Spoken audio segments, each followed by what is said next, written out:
अस्सलामुअलैकुम। मैं हूं आपका भाई सैयद अल्ताफ़ हुसैन। आज आप देख रहे हैं कि खरगोशों को पालने से हम कितने पैसे कमा सकते हैं। ये बहुत महंगे खरगोश हैं, तकरीबन 20 से 25 हज़ार रुपये का जोड़ा है और अमूमन मार्केट में आसानी से मिल जाता है।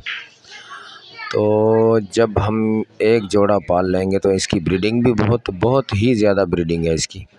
हर 2 महीने में, हर 2 मंथ में ये ब्रीडिंग देता है। 6 से 7 बच्चे ये देते हैं, जिसके बच्चों को बेचने से भी हमें अर्निंग हो सकती है। और इनकी खुराक क्या है, सिर्फ घास, घर में फ्रूट वगैरह जो है वही खाते हैं। तो आप देख सकते हैं ये वाला जोड़ा है जिसके हमने बच्चे निकलवाए हैं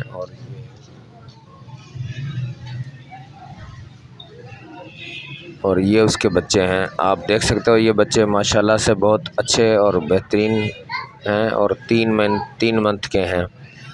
3 मंथ में ये जवान हो जाएंगे। इस तरीके से अगर आप एक जोड़ा लेकर पालोगे तो आपको अच्छी आमदनी हो सकती है।